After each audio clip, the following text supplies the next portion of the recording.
I'm Symphony Privet. Thank you for joining us here on Featured. We hope to inspire or simply make you smile with uplifting stories from across the country. Now, for one dog who lives in Oklahoma, getting lost is nothing new. His owner took him in back in 2025, and she says he is an escape artist. But this time, he ended up farther from home than ever. Francesca Corona reports. Just in that split second, he went under the fence and was gone. And so I went and checked his normal spots, and he wasn't there. Rio went missing from his home in Oklahoma after only being left alone for 2 minutes. Nearly 2 weeks and 1,000 miles later, he was brought to Guilford County Animal Services as a stray. That's when shelter staff scanned him for a microchip. We had a member of the public bring Rio to us on August 11th, and our intake staff took the dog in as a stray from the member of the public, scanned it for a microchip. Rio's microchip wasn't registered under the owner's name. And the microchip popped up that it was actually from a rescue in Oklahoma. So it wasn't even actually under the owner's name, it was still under the rescue. The rescue was able to connect the dots and contact Rio's owner. Burris says getting that call from the shelter meant everything. Getting that call from the shelter and finding out that he was safe and that he was healthy and that he was well, and I could get to him and show him my appreciation and the love that I have for him. It meant everything. Burris didn't waste any time getting to Greensboro. I had enough miles with Southwest that I was able to get a flight for $26 into Raleigh and then rent a car to drive home. Though, when she finally got Rio back, he didn't seem quite like himself. He seemed kind of traumatized, really. I don't know what he went through. We probably will never know what happened during that time that he was gone. But he has since regained his joy, and he's been nothing but smiles. The shelter says Rio's story is also a reminder of why microchipping matters. Microchipping is so important because the amount of animals that come through, not just our facility, but shelters all across the United States are not microchipped, and we're not able to reunite with their owner.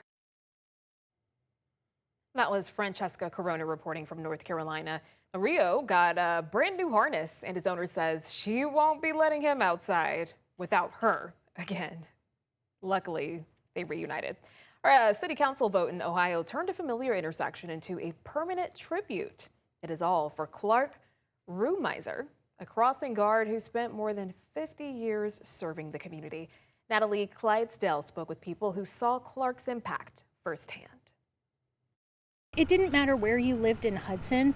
If you mentioned Clark the crossing guard, everyone knew. For more than 5 decades, Clark Rumizer was a familiar face in Hudson. Hallie Mussone's children were among the many he safely helped across the street. He would start off their mornings nice and bright, and he'd be right there at the end of the day. And he knew them all by name. He would ask them about a test they were nervous about. For 53 years, Rumizer served as a crossing guard for Hudson City Schools and the Hudson Police Department, formally recognized by the city for his dedication last fall. He served the final 26 years at Victoria Parkway and North Hayden Parkway. And for those who saw him there every day, it wasn't just an intersection. But this will always be Clark's Corner. He would say, "See on the corner." Earlier this month, Rumizer died at 96 years old. But the place where he spent so much of his life could soon officially carry his name. Hudson City Council is expected to vote Tuesday on a resolution designating the intersection the Clark Rumizer Corner, with an honorary street sign placed beneath the existing sign. He knew it was something that they had talked about, and so he was excited about it. Michelle Tomasulo knew Clark as a regular at the diner she owns. She plans to be at Tuesday's meeting. He's just very loved, and I hope they do that because it would be awesome if they did. So it's a great tribute. A well-deserved one for a man who left his mark on generations of Hudson families. He really showed that humanity exists, and just the little things, crossing the kids, giving them a Clark bar, and telling them to have a good day was something that no one will forget. That was Natalie Clydesdale reporting from Ohio. Well, the city council held their vote and decided unanimously to name the corner after Clark. I love that. It's just everyday people making a lasting impact in the community. Well, baseball has a way of taking us back to simpler times. Well, one fan in Michigan took that to heart, finding a unique way to enjoy America's pastime. Riley Mack takes us out to the ballpark. Baseball is a game of numbers. 3 strikes, 4 balls, 9 innings, and apparently at LMCU Ballpark, 1 typewriter. I love the noise. Click, click, click, click. Yes, baseball is a game of numbers. Yeah. Robert Winstanley just never trusted a screen to keep them. I was on Facebook Marketplace looking at typewriters. I got this super portable and thought, I wonder if I can score baseball with A this. sport built on strikes. Strike them out? Yeah. And a fan focused on the ones on his keys. It's a nice 0-0 game. Real pitcher's duel happening. To every Whitecaps game, he brings a little piece of the past Nice. and uses it to remember the present. It kind of all started with wanting to detach from technology. Oh. It means a lot to be able to just have these tangible things. And afterwards, you're kind of proud to look at it. It felt like, in general, it was better for my mental health. Eye on the ball Almost. and fingers on the keys. When you do it like this, it honestly makes it 10 times better because you kind of live and die by every pitch. It really locks you into what's happening. We'll take an F8.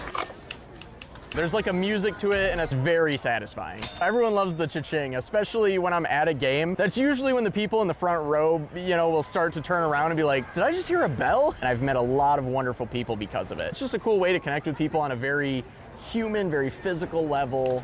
Recording his own box score by thinking outside the box. I think it helps you appreciate the day-to-day or the pitch by pitch or the moment by moment. We've sped up more and more and more over the years, so it's always nice to slow down. Baseball is a game of numbers. Okay. And with each click of the typewriter, Come on, boys. Robert Winstanley is making it count. Take that all day long. That was Riley Mack reporting from Michigan. Now, if you'd like to follow along on Robert's journey, you can follow at Typewriter Baseball on Instagram. Now, parts of Europe got to witness a rare total solar eclipse. It is the only total solar eclipse this year on the planet. A pair of photographers from Oregon went to Spain to capture some incredible images. Get ready. Oh, I love this kind of stuff. Alma McCarty spoke with them about their adventure. From Iceland to Spain, people grabbed their glasses and camped out just to catch a glimpse of the solar eclipse. There were hundreds of people on the cliffs on the other side because there's a little town up there. And they were, it was just, it's a magical experience. Oregonians Ian Caldwell and Jeff Kramer taking things a few steps further in pursuit of the perfect picture. Jeff kept bugging me. He's like, I want to do this shot. I want to do the shot in Spain. I was like, I've been to Spain. This place called Siriana. It's beautiful climbing. It's a great area. They got here, they say, against all odds. Rough terrain, a canopy of trees in front of us you couldn't believe. We had, food poisoning. We had traffic jams. We had road closures. We had thunderstorms 2 hours before the eclipse. Ian equipped with maps and compasses, and Jeff with an app on his phone. We're just like this yin and yang trying to use 2 different techniques to line everything up. And it paid off, reminiscent of another shoot back home in Oregon. Check out this photo from Smith Rock State Park 9 years ago. And actually in 2017, I forgot to look at the eclipse when it happened. I was so focused on climbing and being in my spot. So this year I made it a point to okay, I'm going to take 3 seconds and turn and look I saw the diamonds coming and going. This eclipse was only 1 minute long. We did not have any time. 1 minute from the beginning to the end. And they're already looking forward to the next. Next year, August 2nd, there'll be a 6-minute total eclipse in Tarifa, Spain. The sun will be high in the sky, and I'll see you there. That was Alma McCarty reporting. Now, if you are planning ahead beyond 2027, There will be a total solar eclipse in Australia and in New Zealand, and summer 2028, and then another one. That one's happening in southern Africa and Australia, and winter 2030. Now, a total solar eclipse won't be visible again from the contiguous United States until summer 2044. Oh my goodness, I hope I'm around to see it. Coming up this morning on Featured, how he is the only child in the world with his rare genetic mutation. We'll tell you how a Georgia family is turning their son's incredible journey into hope for children everywhere. And one mother in Ohio is on a mission. How organ donation turned into a gift of hope for dozens of strangers.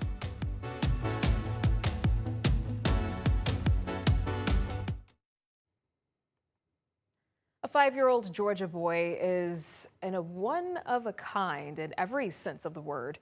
Charlie O'Connor is the only person in the world with a specific type of genetic mutation. His family is turning their fight for him into hope for children everywhere. Now, Charlie is the only person in the world diagnosed with his exact GABA A gene mutation. But instead of asking, why us? His parents asked, how can this help every family that comes next? Here's Caitlin Ross. We can give hugs. Charlie's family likes to talk about what he can do. The 5-year-old loves his big brother and has the sweetest smile. He began having seizures as a baby. Since then, he's undergone medications, therapy, surgery, but nothing stopped them. His family is helping lead the Cure GABA A Foundation, raising money for research they hope will one day lead to a gene therapy that treats the disorder at its source. It is extremely rare, and he's the only one in the world with that exact variant. There's 19 different GABA receptor genes, and he is one of them. There's about 14 people in the world with GABA2, but he's the only one of the exact one that he has. Charlie's parents hope finding research now means the next family hears something different after that devastating diagnosis. Gene therapy is the only thing that is addressing the root cause of epilepsy, developmental delays, things like that. We're hopeful that it will greatly increase Charlie's quality of life. That was Caitlin Ross reporting from Georgia. Charlie's family is turning bingo into hope with his birthday bingo bash. Every dollar raised supports Cure GABA A and the search for a treatment they hope won't just change Charlie's future, but the future of every child diagnosed after him. A mom in Ohio who lost her husband and her 14-year-old daughter within days of one another is now turning her heartbreak into hope. Lindsay Buckingham shares how her powerful mission is helping her move forward. A shadow box, a drawing, a chair she made by hand. The picture there is all of her classmates' flowers sitting on her 8th grade chair that she finished. All the meaningful ways Katie Zerker remembers her daughter Erilyn. The lotus flower down in the corner, which became our little symbol of Erilyn. The kind of kid who would befriend anyone. She was an old soul. She was artistic and kind. She was a peacemaker. She was just such a beautiful person. Someone always finding ways to connect, even after the pandemic kept everyone at a distance. They were all going to come together for what was the first time in a very, very long time in person. And so my husband took her to the sledding hill, and she got to spend some time with her best friends. Then, as quickly as the day came together, and then I got a phone call that there had been an accident. It fell apart. So I made my way up to the hospital, up to Metro in Cleveland. Katie's husband, Jared, rode with Erilyn to the hospital. Then, the unthinkable. On the way up there, he suffered a heart attack. And when I got up to the hospital, I learned that he did not make it. And I remember standing in the ER, and on this door, right behind the window, was my husband, and this door was my daughter, and I'm just going back and forth between the different rooms. It was very surreal. Erilyn fought for days. But it became apparent that her life was not going to be able to be saved. It was a traumatic head injury that she had. Otherwise, a very healthy 14-year-old girl. From the neck down, she was still perfect. Perfect, with a purpose. I remember thinking, well, I can't save my family, but maybe we can help somebody else's family. They did an honor walk for Erilyn. As we walked down the hallway, rolling her bed to the operating room, the hallway was lined with the hospital staff. Shoulder to shoulder, she was interested in theater, and it felt like she got a final standing ovation to the end of her life, which was really beautiful. Through organ and tissue donation, Erilyn went on to help dozens of strangers from 6 months to 92. I had no way of knowing that it was going to be such an incredible gift to so many people. There's a comfort in knowing they're together. He loved being a dad. And I think that he knew Erilyn wasn't going to make it. And I feel like he knew that he had to go first and wait for her on the other side. Katie finds them in peaceful ways. When I see double rainbows and I think of the two of them together, it's like a little sign. A memorial garden at the school where Erilyn spent her last year. In loving memory of Erilyn Zerker, class of 2021. It's where Erilyn's sibling Ezrin feels closest to her. Like as little kids, we were always together, we were close, we were friends. But without knowing it, she was like this influential person. She was a real role model. She was like a good one too. Now Katie carries that goodness forward as a voice for Life Bank, sharing Erilyn's story, a legacy that's saving lives. I think that when we lose someone, we're afraid of them being forgotten, that their name isn't going to be said anymore. And with organ donation, I know that she lives on physically in other people. Her story can live on too. Lindsay Buckingham. All right, coming up after the break, one program in California is transforming lives. We'll show you how it's offering jobs to former inmates.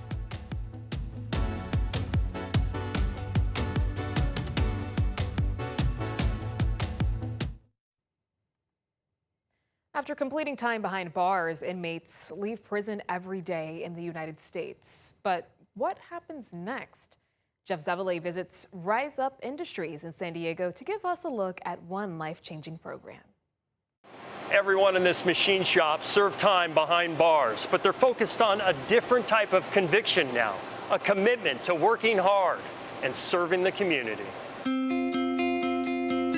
Rise Up Industries is a nonprofit machine shop filled with opportunity. Hi, Chelsea. How are you doing today? Good. Shop manager Ernie Garcia grew up with a life of crime. I had people believe in me when I really didn't believe in myself. Ernie spent 28 years in prison for committing a triple homicide. I know what it is to live and not have hope. I know what it is to be resigned to I'm gonna die here and there's nothing better for me. After parole, Rise Up Industries showed Ernie there was something better for him. For most of the people in the program, this isn't about second chances, this is about a first chance.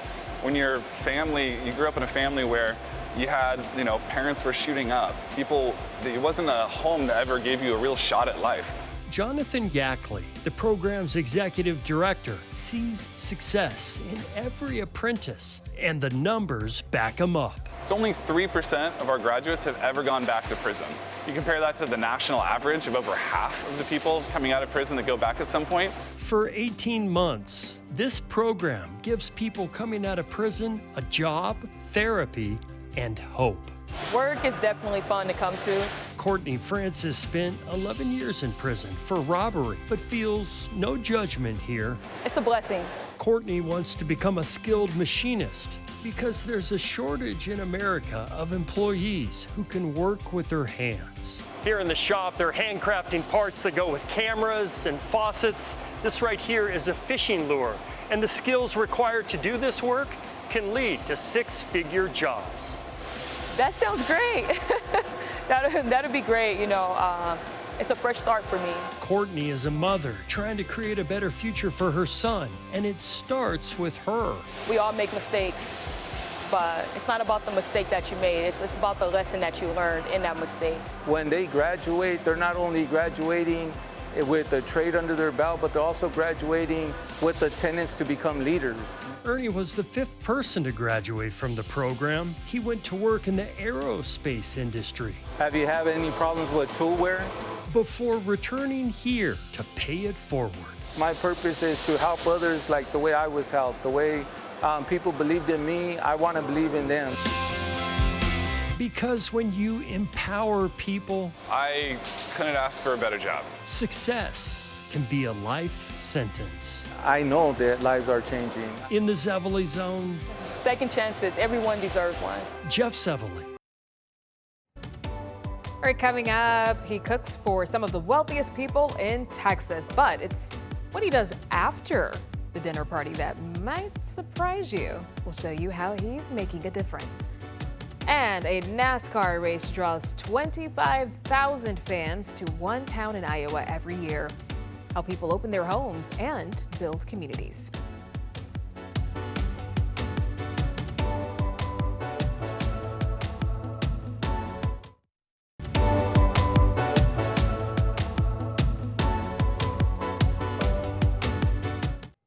Hey there, thank you for staying with us here on Featured. I'm Symphony Privet, and we continue to bring you uplifting stories from across the country.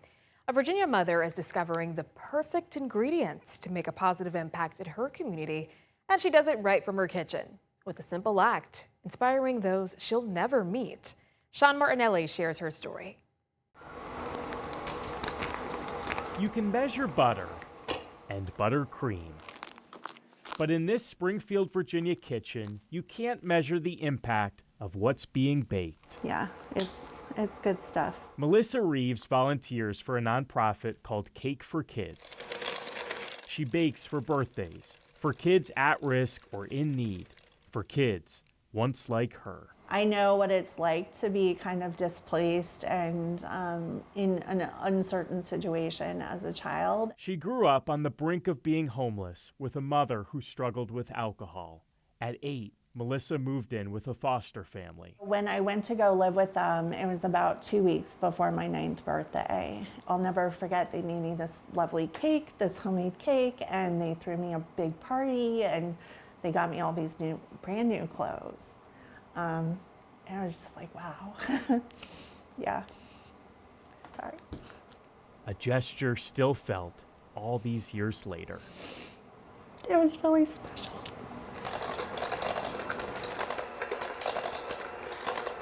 Once a month, Melissa now gives that gift to another child.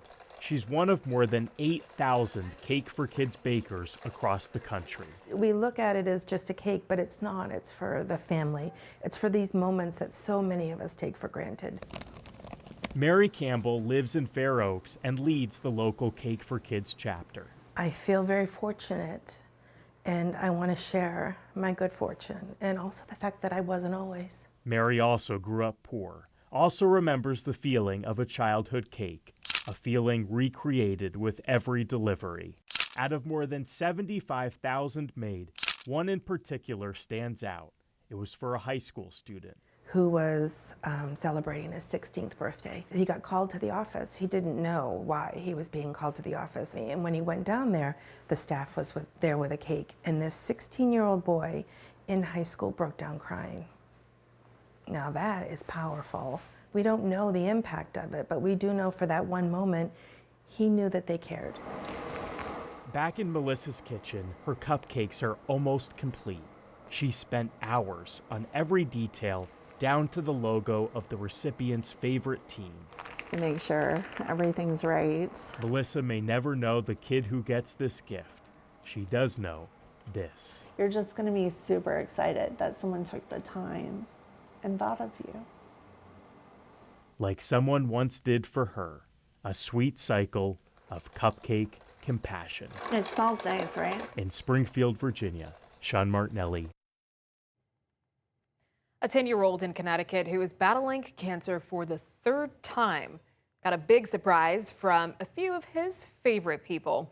And he wants to grow up to be a police officer one day. Officers from across the state took the time to inspire him as much as he's inspired them.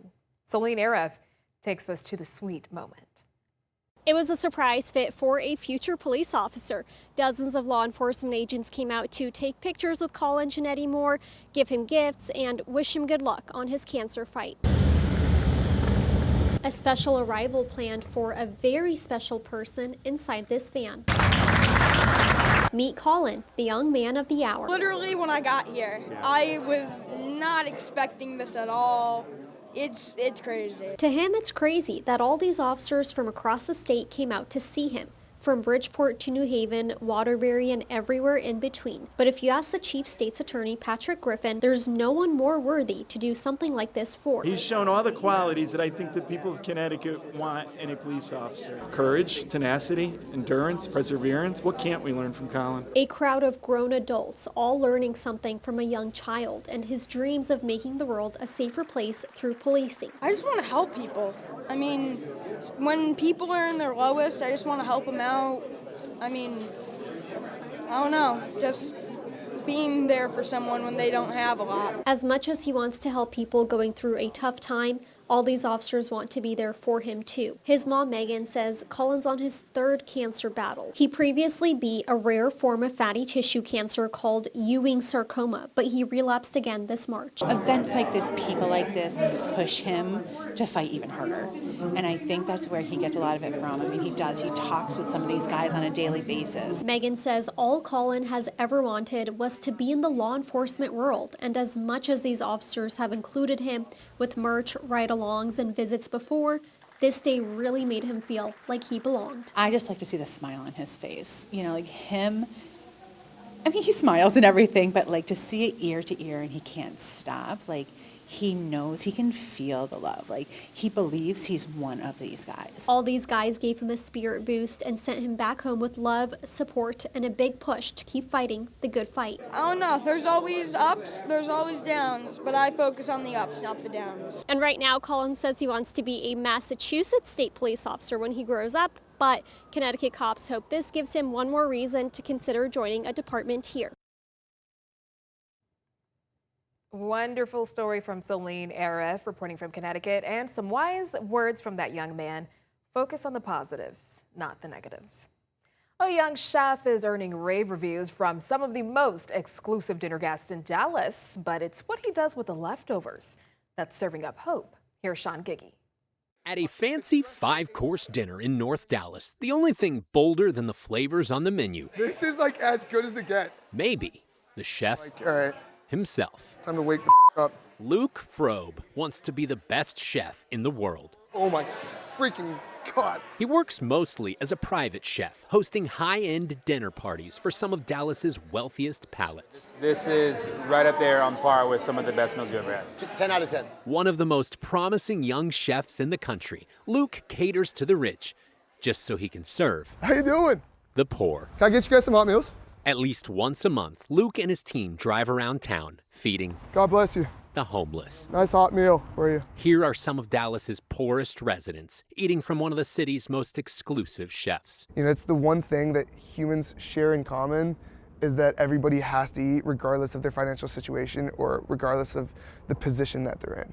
And Luke says it's his responsibility to feed them. Can I get you a meal? The people he serves are often surprised at the quality of food. Hey, you want chocolate cake? Even more surprised Yeah, you want chocolate cake, right? to learn the guy who cooked it Here you go. is still Partnership taxation is just more dynamic. in college. This is almost impossible to do. A senior accounting major at SMU. Prior to enrolling here, this 23-year-old had already built an impressive culinary career. Before college, Luke graduated from culinary school in Paris, trained in Michelin star kitchens, and then worked as a private chef on a yacht in the Mediterranean. I'm very lucky. At SMU, he had his own pizza truck, There's just nothing better, you know, it's like sun is shining. but mostly worked as a private chef, cooking for wealthy families and hosting those fancy dinners. The dinner parties are really fun because you... When he's not in class, he's feeding someone, sacrificing spring break or Friday nights with friends to serve others. Here, paella. The kid refuses to slow down. Why would I want to sit down when I could be doing something? A full-time student working 60 hours a week and still makes time for this. Hey, will you do me a favor and stay dry? He's motivated in part by his biggest beef. In America, over 60% of food goes to waste, and it's just f***ing pissing me off. I just think it's blatantly stupid. You're like throwing perfectly good food in a plastic cellophane bag that's headed to a waste where the only thing that are gonna eat it are rats and rodents. That's why, anytime he caters a dinner, Luke boxes up the leftovers, this time enough for about 40 meals, and finds people starving for connection. Instead of wasting it, why not give it to people who actually need something, huh? Luke says a lot of restaurants hesitate to do this. Why? It's just college kids trying to do the right thing with leftovers. Passing out food carries significant risk. Foodborne illness, fines, public scrutiny. At the end of the day, it's a liability, you know? Is all of that really worth it? Yeah, it's worth it. You kidding? I mean, look at these. I mean, you see the smiles? That's the beauty of being your own boss. If I say, I'm gonna go feed the homeless people, guess what I can do? I'm gonna go feed them. Luke graduated in May and took a job at a respected restaurant in New York City. But he says no matter where he goes, he vows to continue helping those who need it most. That makes my day. That makes this whole thing worth it. Seeing that smile on the face, or when you hand them the meal and they're like, God bless you, that really made our day. You did a lot for us. Like that's what fulfills me. Compassion, the one ingredient with the power to make any chef the greatest chef in the world. And I'm really, really excited for this. In Dallas. Thank you, guys. I'm Sean Giggy. Wow, he is determined and focused on the outcome. I can't wait to see where he ends up in the future. An annual NASCAR sprint car race in Knoxville, Iowa brings in 25,000 fans. Some local families decided to make it a little bit like a family reunion. JD Snover tells us more. This house on a hill just outside of Knoxville, Iowa looks quiet, but step inside and you'll get a warm welcome. You might think these guys are at a family reunion. Well, I was from Florida, but I moved to Knoxville in November. Knoxville, Tennessee. Ron Martin acts like he's right at home. It's unbelievable the way he treats us. It's just like family already. Because for 1 week, every August, I mean, it's beautiful here, especially this property. It's unbelievable. it becomes home, or at least that's what it feels like. Except This is all used up by race fans too. it's actually Brian Samples. And then in here is the final bedroom. And his guests, That's our boy. Awesome. Number 73. they're getting the full family experience. I'm a firm believer that there's a lot of good people in the world. That's why he started hosting. What he didn't know, We keep in touch with each other during the year and send articles to each other and just chit chat back and forth on text messages. not because it's a place to stay, We have 6 bedrooms total and they're all used up. not because of the dog, She's great. Unbelievable, yeah. Yeah, I love her. or because of the races down the street. I've been to 2 sprint races before, but not like this, not to this extent. But because This is our 3rd year here with them. for 1 week every August, This man is unbelievably generous. To let people come into your home that he doesn't know and just treat us like family. this house does become their home. In Knoxville, I'm JD Snover. Coming up after this break, a stolen class ring launched a project that's lasted nearly 30 years. Meet the man who is reuniting lost rings with the people who never stopped missing them.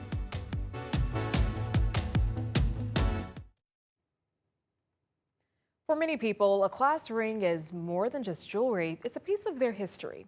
And one man in Texas has made it his mission to return memories to their rightful owners while hoping to one day be reunited with his own. Bella Popadick has more.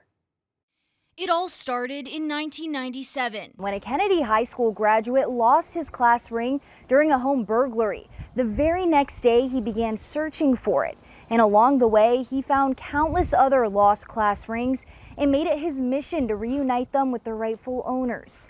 Nearly 30 years later, he's still searching for theirs and his. Right now, this case holds 100. Right now, I have probably like 80 class rings. Richard Escobedo has returned more than 200 lost class rings to their owners or their families across the country. There's so many different unique stories about how the class ring went missing or how they lost it. When he tracks down an owner, he doesn't ask for anything in return except a selfie with their returned ring. Then he shares it with his online group, Class Rings Bought to Reunite, where thousands follow the search for lost memories. What I do with that picture is I share it to the group, and believe it or not, it really gives everybody hope that maybe one day they'll be as lucky as them to get their ring back. And me, I'm hoping one day they say, "Richard, we found your ring." I'd be crying, "Mom," I'd be crying to my mom. One of those stories belongs to Lady Morgan. In 2020, Escobedo found the South San Antonio graduate's class ring at a flea market, years after it was stolen. Well, I had my first apartment and I was trying to help someone. And like I said, they hit my jewelry box. I didn't have much. My ring left. And when I asked him about it, he said he threw it in Woodlawn Lake. So I gave up on it. By then, Morgan had been saving to buy a replacement and tells me getting the original back meant far more than a new one ever could. I was happy because, like I said, I was getting ready to go buy another one. And it wouldn't have been the same, so it turned out well. The two have stayed in touch ever since. It makes me happy just to return a class ring. And even the ones that are in San Antonio that I find and return, those are a little bit more special ones because I can meet the person and they can meet me and I can hand deliver them their class ring. Escobedo says not every search has a happy ending. Sometimes he just can't find someone, or people don't want their rings back. But that hasn't stopped him from continuing his mission, one return at a time, while holding on to the hope that someone will one day find his. That was Bella Papaduik reporting from Texas. Now, they say an apple a day keeps the doctor away, but what if an apple brought an entire city together? Sarah Robinson takes us to the Eat an Apple with Me event in Washington, D.C. Thousands of people gathered in D.C. to eat an apple, but the crunch time was about much less eating apples as it was bringing people together. I came out here for Eat an Apple with Me, which is an event that we saw on Partyful. It may seem like low-hanging fruit. I have had an apple once or twice before. Yeah, I'm a fan. A free gathering called Eat an Apple with Me, BYOA, or Bring Your Own Apple. Gala. I believe this is a Golden Delicious. But this event was very appealing to folks across DC. I actually saw a flyer outside when I was walking around, and I was like, I've never seen anything like this before. I thought it seemed like a fun way to get out and meet people, make friends. Bringing out thousands just to eat an apple together from 2 o'clock to 2:05. But many stuck around after, making new connections and reflecting on why something so simple spread online so quickly. A lot of people have lost their jobs. I think it's a tough time for people in the city, and I think an event like this where you can just kind of be silly. Behind the joke was something real. The point isn't the apple, it's the point that everyone's gonna be in this place eating an apple together, and I think it shows we genuinely want community and to be around each other. Something so goofy, serving as a reminder not to take life too seriously. And it actually is just a way to bring people together, and even if it was ironic at first. And that kind of community may be more within reach than you'd think. It took one person to say, I think that this is something I want to share. Because something as simple as eating an apple showed that at their core, people just want a reason to come together. Might not matter, but the fact that we can make it matter, I think, is the point, It worked out great. That was Sarah Robinson reporting from Washington, D.C. I want to know what your favorite apple is. All right, let's think about some options here. I think my favorites are Cosmic Crisp, Pink Lady, Granny Smith, and Fuji apple. I know that's 4 instead of just 1, but I do love a Cosmic Crisp. I tend to go back to those consistently. All right, so if you're wondering how this all came together, the idea started with Carl Indralat and his girlfriend, Jenny Mandel. Now, Carl loves apples, and he has a habit of taking pictures of himself eating them in fun places. His girlfriend came up with the idea for the event, thinking it would be fun to bring people together over something completely unserious. More than 6,000 people responded to the online party invite. I like it. I can get with that. I'd probably show up if I were in that area. We have more for you coming up. Still ahead this morning, there's a farmer who wanted a place for his kids to water ski, but where do you water ski in a cornfield? We'll share the story behind Blue Moo Lake straight ahead.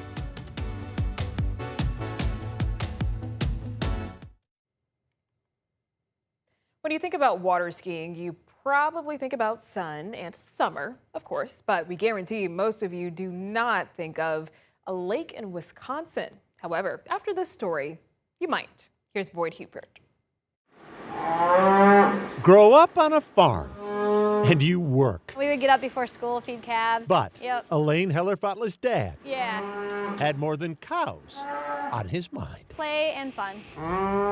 Mainly water skiing. Water skiing Yep. was an inconvenient choice for a man living in a sea of corn.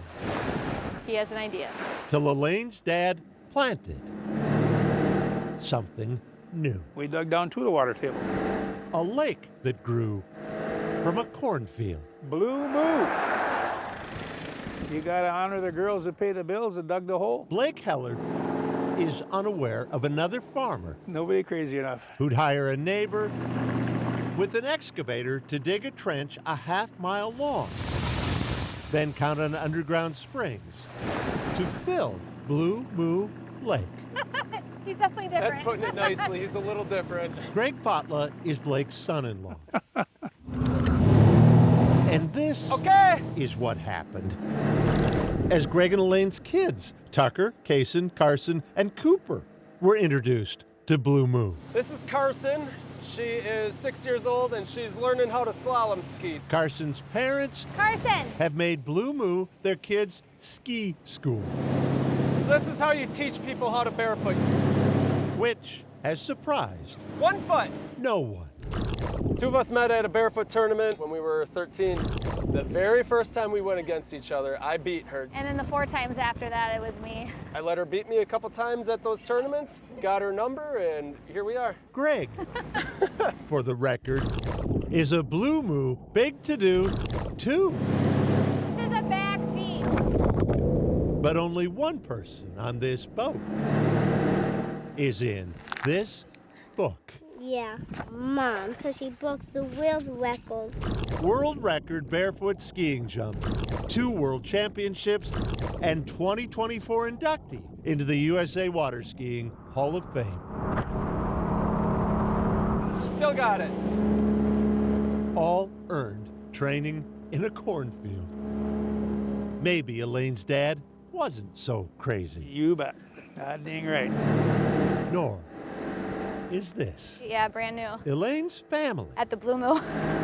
now lives in the cornfield too. Why not here? We have this beautiful lake, that's why. It's as if 20 years ago, her dad just knew. That's where it all started. Hollywood may have built a baseball diamond in a cornfield, but it took Blake Well, yeah. to grow a lake. This is our dream come true. Boyd Hubert. Hey, that's something cool to have right in your backyard. Great story from Boyd Hubert there. That is it for this episode of Featured. Until next time, make it a great one.